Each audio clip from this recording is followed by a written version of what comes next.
హైదరాబాద్ నాంపల్లి అగ్ని ప్రమాద ఘటన స్థలంలో 5 మృతదేహాలను పోలీసులు వెలికితీసి ఉస్మానియా ఆసుపత్రికి తరలించి పోస్టుమార్టం పూర్తి చేసి బంధువులకు అప్పగించారు. పరిహారం ప్రకటించాలని బంధువుల ఆందోళనలతో తెలంగాణ ప్రభుత్వం 5 లక్షల రూపాయలు ప్రకటించింది. మరింత సమాచారం మా ప్రతినిధి పవన్ ప్రత్యక్ష ప్రసారం ద్వారా అందిస్తారు.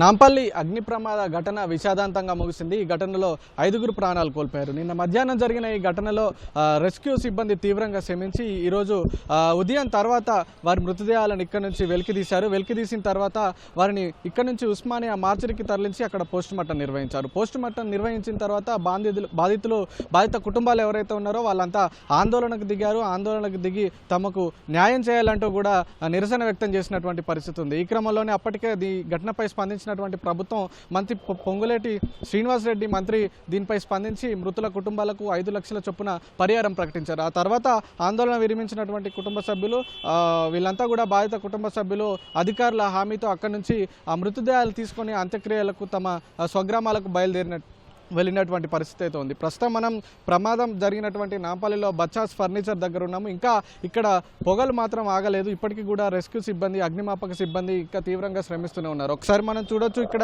నిన్న జరిగినటువంటి ఈ ప్రమాదం సెల్లార్లో ఈ ప్రమాదం జరిగింది. మనకి ఇక్కడ మాట్లాడడానికి కూడా వీలవ్వట్లేదు. అంటే ఈ ప్రమాద తీవ్రత ఇంకా ఎంత మొత్తంలో ఉందనేది మనకు స్పష్టంగా అర్థమవుతుంది. సెల్లార్లోకి వెళ్లేందుకు వీలు కాకపోవడం, దాంట్లో ప్రమాదం జరిగిన తర్వాత దట్టంగా పొగలు అలుముకోవడంతో రెస్క్యూ సిబ్బంది ఫైటర్స్ కూడా లోపలికి వెళ్లే వీలు లేకుండా మారింది. అప్పటికే ఇక్కడికి చేరుకున్నటువంటి వివిధ విభాగాలకు సంబంధించిన యంత్రాంగం అంతా తీవ్రంగా శ్రమించారు. పై అంతస్తులకు చేరినటువంటి పొగనంతా కూడా అద్దాలను పగలగొట్టి దాన్నంతా బయటికి తీశారు. ఆ మంటలను ఆర్పేందుకు యత్నించారు.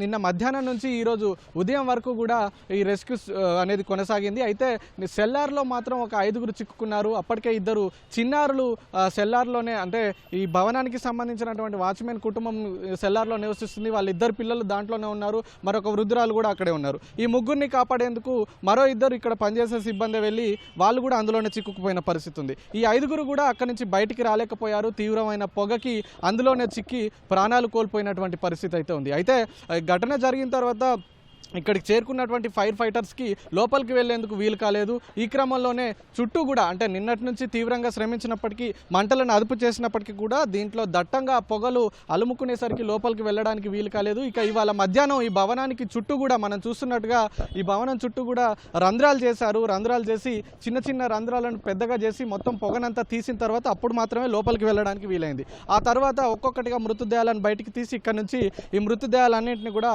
ఉస్మానియా మార్చరికి తరలించారు. ప్రస్తుతం మనం చూడొచ్చు, భవనంలో ఇప్పటికీ కూడా మంటలు ఆరిపోయినప్పటికీ కూడా కింది సెల్లార్లో ఉన్నటువంటి పొగలు ఇంకా తగ్గలేదు. రెస్క్యూ సిబ్బంది ఇంకా సహాయక చర్యలు చేపడుతున్నారు. మనం చూస్తున్నాం ఇక్కడ మనకు కనిపిస్తున్నటువంటి ఫర్నిచర్ అంతా కూడా కాలిపోయింది. కాలిపోయిన తర్వాత అలా మనకు కనిపిస్తుంది. అయితే ఈ సెల్లార్లో అక్రమంగా అనుమతి లేకుండా సెల్లార్లు పార్కింగ్కు వినియోగించాల్సినటువంటి సెల్లార్ను వ్యాపార కార్యకలాపాలకు ఉపయోగించడం వల్లనే ఈ ప్రమాద తీవ్రత పెరిగిందని ఇప్పటికే అధికార యంత్రాంగం గుర్తించింది. అయితే సెల్లార్ను పార్కింగ్కి వినియోగించాల్సి ఉన్నప్పటికీ కూడా సెల్లార్లో అక్రమంగా వ్యాపార కార్యకలాపాలకు ఉపయోగిస్తున్నట్టు గుర్తించారు. అంటే ఫర్నిచరు శుక్రవారం రోజు రాత్రే చైనా నుంచి భారీ కంటైనర్లలో ఇక్కడికి ఫర్నిచర్ వచ్చింది. ఆ ఫర్నిచర్ని అంతా కూడా సెల్లార్లో నిల్వ ఉంచారు. గతంలో కొంతకాలం నుంచి కూడా పాత ఫర్నిచర్ కావచ్చు, కొత్తగా వచ్చేటువంటి ఫర్నిచర్ కావచ్చు సెల్లార్లోనే ఉంచుతున్నారు.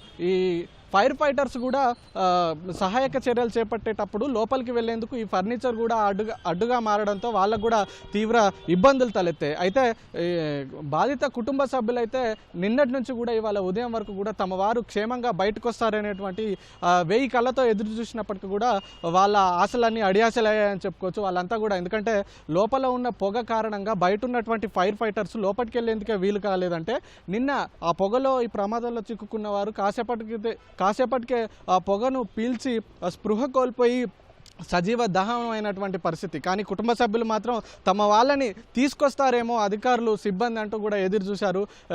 ఉదయమే వాళ్ళ మృతదేహాలు బయటికి రావడంతో అయితే వాళ్ళ రోదనలు మిన్నంటాయని చెప్పుకోవచ్చు. అయితే ఈ ప్రమాదాలకి సంబంధించి మనం చూడొచ్చు, అధికార యంత్రాంగం అంతా ఇక్కడే ఉంది. అయితే ముఖ్యంగా సెల్లార్లలో వ్యాపార అవసరాలకు వాడుతున్నటువంటి వీటన్నిటికీ కూడా వీటికి ఎన్ఓసీలు ఉన్నాయా లేదా, అగ్నిమాపక నివారణ చర్యలు పాటిస్తున్నారా లేదా అనేది ఇక్కడ ప్రధానంగా గుర్తించాల్సిన విషయం. అయితే ఈ ఘటనకు సంబంధించి ఎన్ఓసి లేకుండా లేదా సెల్లార్లను అక్రమంగా వ్యాపార కార్యకలాపాలకు వినియోగించినా కూడా వాళ్ళకి నోటీసులు ఇచ్చి సీజ్ చేయాల్సిన అవసరం ఉంటుంది. కానీ ఇక్కడ అలాంటిది ఏమీ జరగకపోవడంతో అధికార యంత్రాంగం నిఘా లోపం కూడా స్పష్టంగా కనిపిస్తుందంటూ కూడా స్థానికులు ఆందోళన వ్యక్తం చేస్తున్నటువంటి పరిస్థితి అయితే మనకు కనిపిస్తుంది. అయితే ఈ భవనానికి సంబంధించి అగ్నిమాపక నివారణ చర్యలకు సంబంధించినటువంటి పరికరాలు ఇందులో ఉన్నాయా లేదా, ఒకవేళ ఉంటే అగ్నిమాపక దీనికి సంబంధించి ఫైర్ యాక్సిడెంట్స్ జరిగినప్పుడు ఇందులో ఉన్నటువంటి సిబ్బందికైనా ఇందులో పనిచేసే వాళ్ళకైనా ఆ పరికరాలను ఎలా వినియోగించాలనే దానిపైన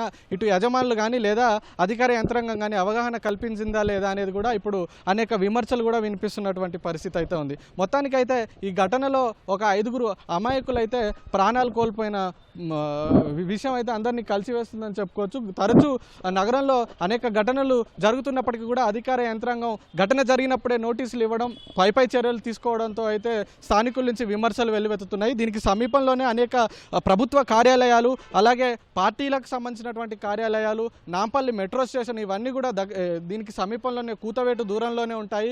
ఈ ప్రభుత్వ కార్యాలయాలు ఇవన్నీ కూడా గణతంత్ర దినోత్సవ వేడుకలకు సిద్ధమవుతున్న వేళ ఈ స్థానికంగా ఈ ఘటన జరగడం ఇక్కడ ఉన్న వాళ్ళందరినీ అలజడి చెలరేగిందని చెప్పుకోవచ్చు.